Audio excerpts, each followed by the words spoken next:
Get ready for transcription. 5, 4, 3, 2, 1. Start. How times have changed. The executive, which term in the present context means politicians in power, has the courage to tell the judiciary how to put its house in order by formulating a code of conduct for judges. What about the code of conduct of the ministers and parliamentarians? What about the code of conduct for the political parties during elections? Often formulated but always violated. And what about the pervasive corruption in the executive?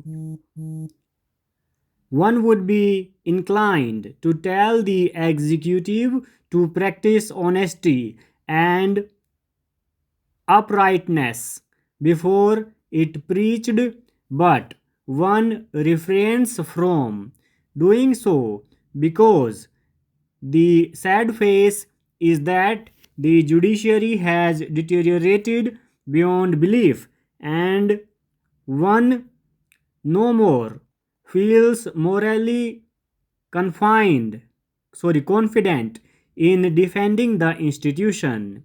Look at the warning public support for the judges and the judiciary. When three Supreme Court judges were superseded, there was strong public protest against the move, and there were lawyers, public men, and journalists prepared to stand up and be courted. When there was the move, the transfer of High Court judges, this was viewed in the correct perspective as a serious attempt further to discipline the judges. The instrument was liberally used during the emergency, though, because of the censorship, formal and informal, the fact of the transfer of 16 judges did not come to light. It was heartening to discover that there were brave judges in the High Court who were prepared to pay the price for their uprightness. The nation owes a debt of gratitude to them. The full story of how the government has twisted arm of the judiciary is yet to be told. Facts remain hidden, though there are occasional rumblings, particularly by retired judges. Mr. Justice Jagan Mohan Reddy has gone on record as saying that there was an attempt by the government to influence the Keswanand Bharati judgment and that some judges were party to it. We all know how an attempt was made by the then Chief Justice to review the Kesavanand Bharati judgment by the large bench, but the move was hastily abandoned, perhaps because it needed majority in favor of the review was not in sight. And we all know what the Supreme Court did in the ADM Jabalpur case, which it was held that even the citizens' right to life and liberty got suspended during the emergency. We all know that dissenting voice of Justice H.R. Khanna, which is a darkest period of Indian polity as such. And we all know what the Supreme Court did in the S.P. Gupta case, commonly known as the Judge's case. The judiciary surrendered its final right of appointment to the executive. One of the unstarted reasons was that some of the judges constituting the bench had more faith in the executive than in their own Chief Justice.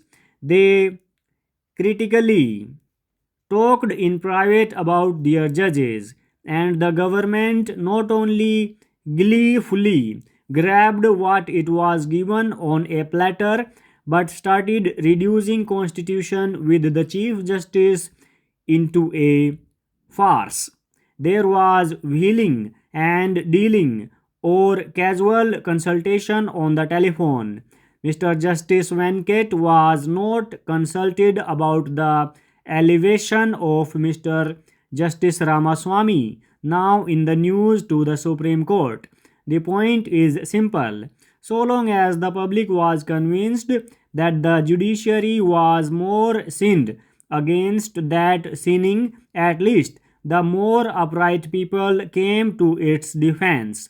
But when they found that the worst enemies of the judiciary were some of the judges themselves, they started losing moral fervor.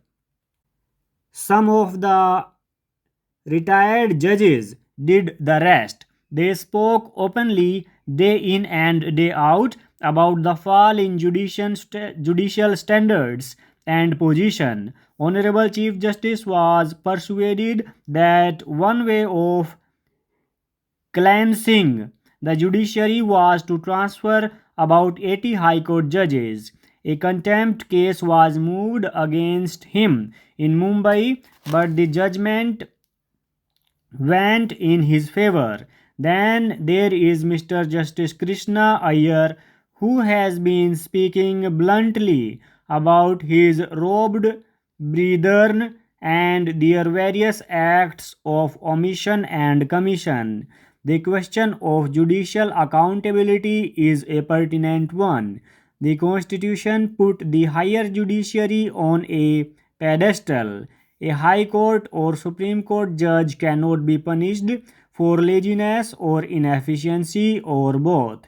He cannot be punished for his lack of knowledge of law. All that can happen is some comments by a higher court or a larger bench. And it is becoming increasingly clear that he cannot easily be punished for corruption either. He has to be impeached through a difficult process, now made much more difficult by the Supreme Court through its ruling on the subject. It is in this background that the law minister's suggestion for a code of conduct for judges needs to be viewed. The timing is perfect. Public sympathy for judges is virtually non existent, having rested all it wanted on matter of appointments and transfers.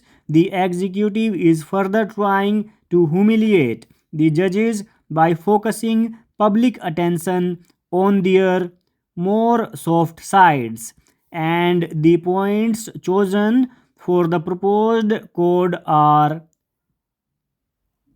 empirically based. Sir, I support the demands for grants presented by the Ministry of Agriculture, and I would like to submit one thing in this regard. Our country is considered to be an agricultural country where about 70% of the total population is dependent on it, and it is also the main occupation of the people in rural areas. It is true that the country has made considerable development in this field after independence, but still it is essential to bring about further modifications in this field, because with the constant increase in the population, our dependence on agriculture is also increasing, and it has become a matter of great concern. We have to find out a way to reduce this dependence. About 2 years back, some states of our country, like Gujarat, some parts of Andhra Pradesh, and Rajasthan, were hit by one of the most severe drought after independence. But the government, under the worthy leadership of Sri Rajiv Gandhi, readily met the challenge and did not let other parts of the country face any problem due to drought. The ministry deserves to be congratulated for facing the challenge with all its might. Two types of methods are adopted for cultivation in our country. Full stop.